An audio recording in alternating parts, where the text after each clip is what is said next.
Good afternoon. It is my pleasure to introduce the first speaker this afternoon, Elliece Ramsey.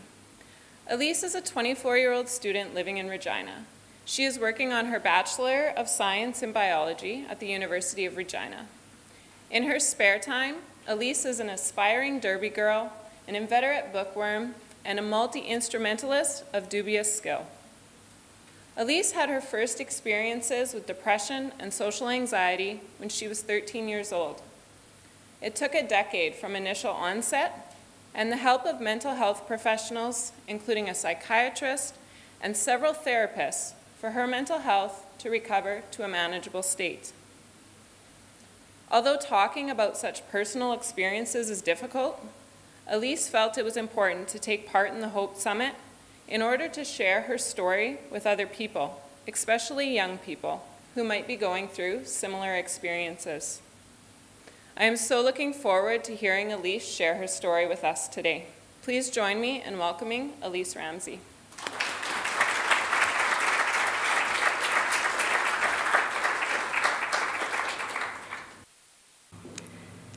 When I was younger, I did not think I would still be alive at 20 years old. I did not see a way that it was possible that I would survive that long. I'd been suffering from depression since I was 13 years old, and it was smothering.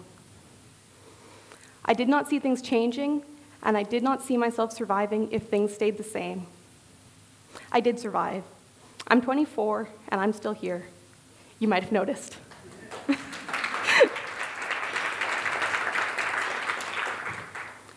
But I lived so long expecting that I was going to die, and that I was going to die because I was going to kill myself. It was going to happen because what other option was there?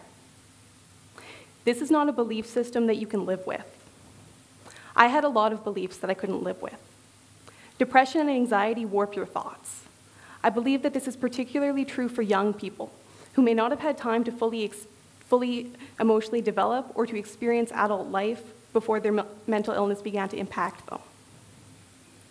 When your entire remembered existence is characterized by pain, it seems obvious that all of life will be that way. But this isn't true. Life isn't just suffering, suffering, suffering, and then you die. Mental illness can strip away the things from a person's life that make it important: their interests, their emotions, their relationships. But this isn't permanent.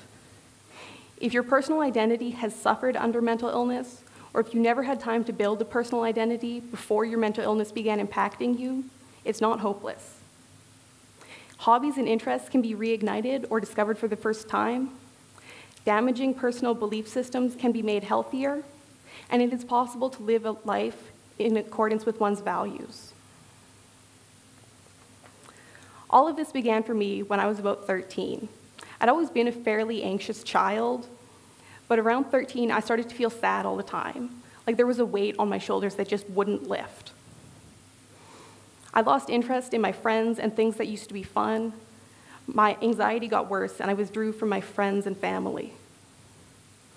I started having thoughts of hurting myself, but they didn't really feel like my thoughts. I wasn't choosing to have them. The best way I've come up with to explain it is that it's like there was a film projector in my head, and someone else was playing these awful clips of me hurting myself again and again and again. I couldn't turn it off, and because it was in my head, I couldn't look away. The first time I thought of killing myself, I was 13 years old. Then high school began, and I was in a new situation surrounded by mostly strangers, all of whom I was too scared to talk to. For several months, I slept only between 2 and 5 hours a night. And if you've ever been a teenager or met a teenager, you know that this just isn't enough. In addition to that, at times I was barely eating. My stomach felt like it was constantly tied in knots from the anxiety I felt, and eating would make that pain worse.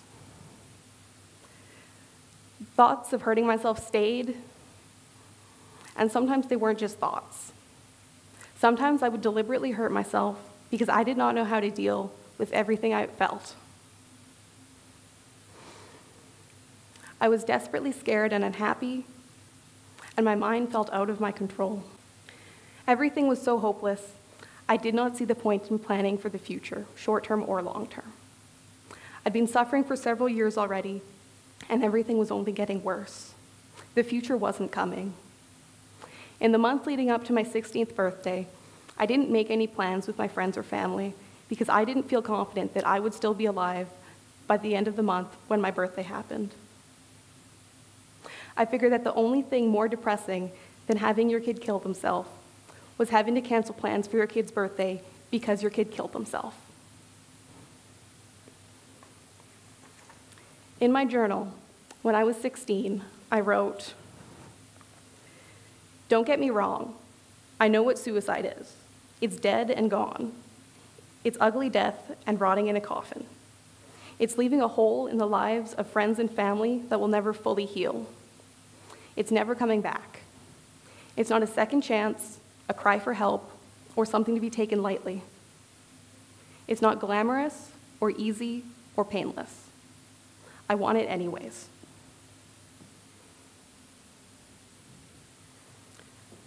I continued surviving, and I continued suffering, and those two things started to feel like the same thing. In that time, I developed a body-focused repetitive behavior called trichotillomania, which means that I compulsively pull my hair out. Right now, it's not that bad, and I'm not missing that much hair. And what I do have looks fantastic. Thank you for noticing. And thank you for laughing at my jokes. But at my worst, I was missing a patch of hair on my scalp the size of my palm. Around this time, I also started therapy for the first time. And it helped a little. I got through. It kept me going. I graduated high school with zero plans for the future because I had not anticipated making it that far. I took a year off school, and then I started university. My first year of university went fine. It was a new experience and a difficult one, but I got through it all right. I was doing okay. I could do this. If you think that's where this story ends, let me congratulate you on your optimism, and then let me correct you. Near the beginning of my second year of university, I was sexually assaulted. That's a very difficult thing for me to say because I still feel like people won't believe me when I say that. I always qualify that story when I tell it by saying, it wasn't really that bad. It could have been a lot worse. He didn't physically hurt me. I was put in a situation where I thought if only it had been worse, someone might believe me. Something might be done about this. If only he had hit me, if only I had proof.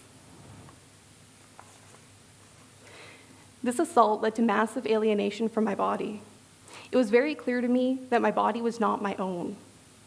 Other people's desires to have access to my body overrode my desires to be left alone. My body betrayed me. It couldn't protect me when I needed it to, and afterwards, I couldn't escape the sight of my trauma. The next 6 weeks were a rapid descent into a serious depression. I was terrified to be on campus with the man who had assaulted me. I knew that my safety depended on the benevolence of an almost stranger who had already shown that if he had the opportunity to hurt me, he would. After 2 weeks, I was barely attending class. I had a hard time getting out of bed because at least I was safe in bed. After 6 weeks, I was suicidal. I didn't try to kill myself. I got in contact with a counselor at my university, and I white-knuckled my way through the next few weeks. Looking back, I don't know how I did this. That depressive episode waned and waxed over the next couple years, but it never really went away. Neither did the thoughts of suicide. This made academic work almost impossible. I couldn't focus in lectures. I had panic attacks during tests, and sometimes just at the thought of everything I had to do, at memories that I couldn't stop from coming up in my head. I failed classes. I had to withdraw from other classes late in the semester because if I continued with them, I would surely fail those too. Despite what I know and what I've been told about having a chronic illness, I'm still deeply ashamed of this. I survived, and I scraped through, and I failed and failed and failed. I started seeing a psychiatrist, and that helped some. But in November of 2016, I hit a new low. I felt so out of control that I was scared to move or scared to leave my room. I felt that if I started moving, the momentum would just take over and something in my mind, I just wouldn't be able to stop it. I wouldn't be able to prevent myself from trying to kill myself. I went with my mom to the emergency room, and I was hospitalized for the next 11 days. This is the most important thing that has ever happened for my mental health. When I was in crisis, I was kept safe from myself. The next couple months after I got out of the hospital were rocky. I was so fragile. But I got the help that I needed. I got new medications that worked better.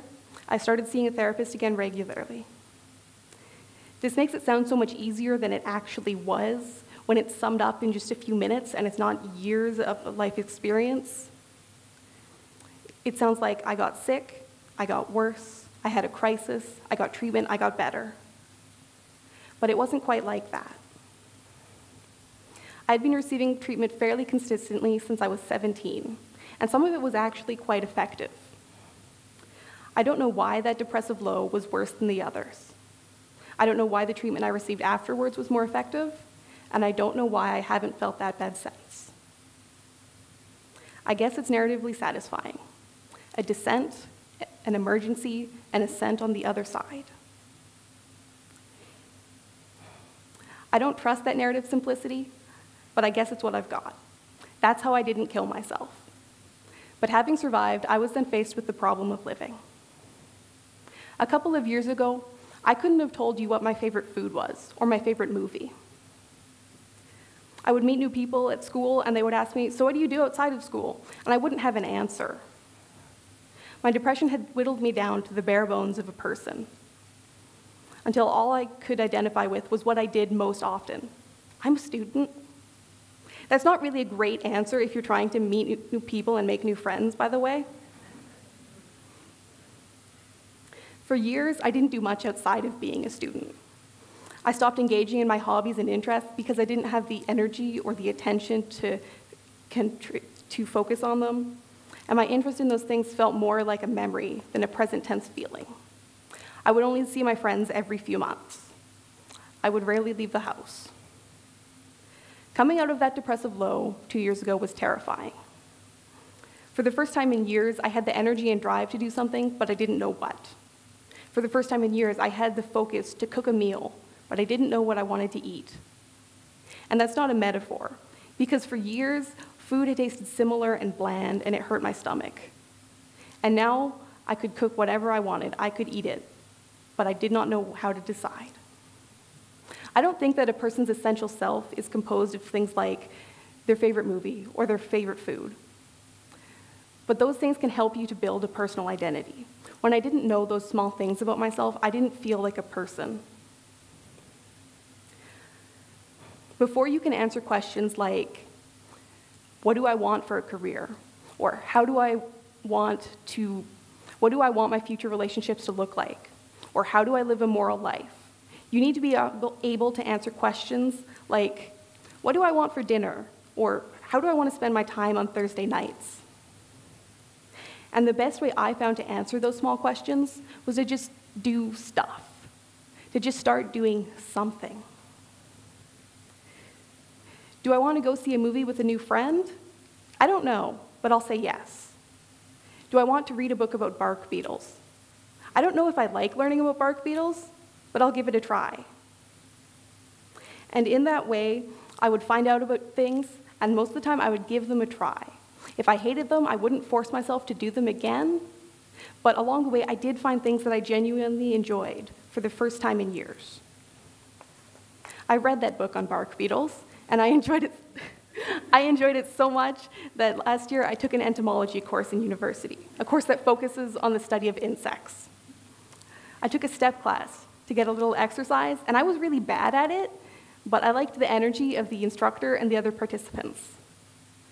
I started hanging out at the UR Pride Lounge with other LGBTQ+ students, and I made some new friends there. I started learning to play roller derby, and I absolutely fell in love with the sport. It's a challenge. I get to skate with other strong, amazing women, and it's a great place to work out a little bit of healthy aggression. Having these things to fill my life has made a huge difference. If you don't know what to choose, any choice can be a good one. One of the kinds of therapy that I've undergone in the past is called acceptance and commitment therapy, ACT. I was meeting a new counselor, and I told her that I wanted to focus on managing how my depression affects my life rather than trying to reduce the symptoms of my depression.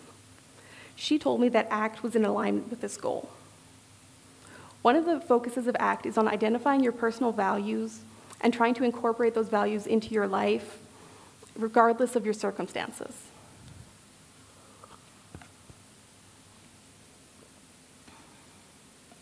So this has been a focus of mine for the past year. My depression makes me feel that I am bad on a very basic and general level. I'm bad at being a sister and a daughter and a friend and a human being. It blurs all these different aspects of my life together until they're a big mess, and I can't tell my personal life from my social life, from my academic life. A failure in one of these areas is a failure in all of them. With the help of my counselor, I identified the different parts of my life and the values I associated with them. I was able to identify the different threads of my life and see where they were knotted and where they were neat. For example, when it came to the relationships in my life, with a focus on family relationships and friendships, I identified several values. Kindness, being generous, empathetic, and considerate with others. Giving and service, being an active participant in my communities and trying to make those communities better and stronger. Time, being present for the important people in my life and scheduling time to foster those important relationships. Balance, finding a compromise between competing priorities. And expressiveness, telling people what I'm thinking and feeling and what I need from those relationships. I thought that I would be disappointed with how I was expressing every single one of those values, but I was wrong. When I took a close look at it, I found that I was expressing kindness and giving and service almost fully. This was incredible to me. For the first time in years, I felt that I was doing something well and something important. So over the past year, I've made it a habit to check in with my values every 2 weeks. This gives me an opportunity for self-reflection, to see what I've done well, and also to set short-term goals that will bring me further in alignment with my values. I like to think of my belief systems as a landscape, because you don't just have innate, unchangeable beliefs. You can cultivate them. It's like a garden. Plant the seeds, water the crops, pick the weeds, harvest what grows, what you let grow. It's not a coincidence that my current mental landscape is incredibly different from the mental landscape I had 2 years ago. I put in hard work. I got my hands dirty. I fought with all the horrible beliefs I had that were hurting me. For instance, I used to feel terrible about my body. This is partly due to the assault. I felt alienated from my body, like it wasn't really part of me, like it was an opponent. It made me vulnerable to other people. It was out of my control. And then, like a lot of other people, I just didn't like the way I looked. Body positivity has been a radical change for me. Body positivity is the idea that all bodies are valuable and deserving of respect from others and from yourself. So with body positivity in mind, I surrounded myself with kind, empathetic media. This was TV shows, but also books and blogs that I followed on social media and music. I learned how to love other people, and then I was able to turn that love inwards to myself. I used to think that I was fat, and that being fat was horrible. It made me an unworthy, unlovable person. And now I think that I'm kind of fat, and that's A-okay. I am a wonderful person, and my body is great at being a body. It is exactly what it needs to be.